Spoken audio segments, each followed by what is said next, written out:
The theory of forms. One of the most important concepts Plato developed was his theory of forms. Plato states that reality exists on two specific levels. Number one, the visible world that is made up of sights and sounds. Number two, the intelligible world, the world of forms that gives visible world its being. For example, when a person sees a beautiful painting, that person has the ability to identify beauty because he has an abstract concept of what beauty is. Therefore, beautiful things are seen as beautiful because they are a part of the form of beauty. While things in the visible world can change and lose their beauty, the form of beauty is eternal, never changes and cannot be seen. Plato believed that concepts like beauty, courage, goodness, temperance, and justice exist in an entire world of forms outside of space and time, unaffected by what happens in the visible world. While the idea of forms appear in many of Plato's dialogue, Plato's concept of forms differ from text to text, and sometimes these differences are never completely explained. Through Plato's theory of form, Plato incorporates abstract thought as a mean to achieve greater knowledge.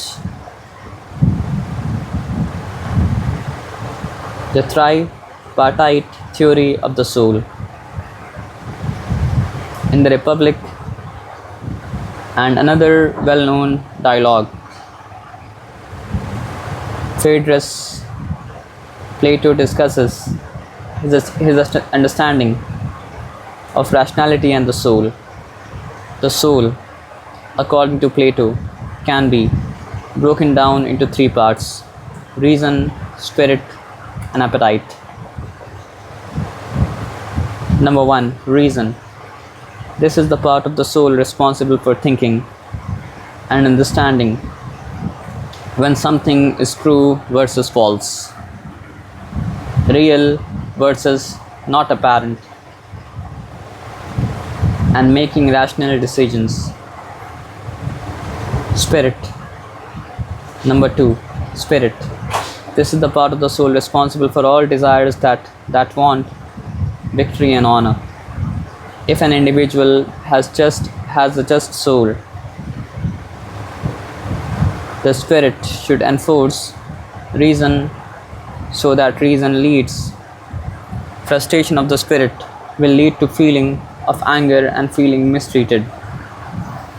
Appetite. Number three, this is the part of the soul where very basic cravings and desires come from.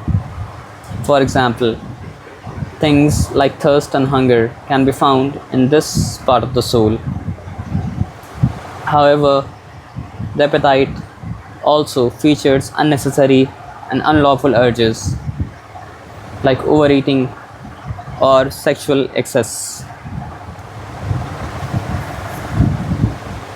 To explain these different parts of the soul, Plato first looked at three different classes in a just society: guardian, auxiliary, and the laborer. According to Plato, reason should rule an individual's decision, spirit should aid reason, and appetite should obey. By maintaining the relationship among these three parts in the correct way, an individual will achieve individual justice. Similarly, Plato believed that in a perfect society, reason would be represented by guardian class, ruler who led based on philosophy, which society would wholeheartedly follow. Spirit would be represented by auxiliary class soldiers who would force the rest of society to obey the guardian class, and appetite would be represented by laborers, the workers and the merchants of society.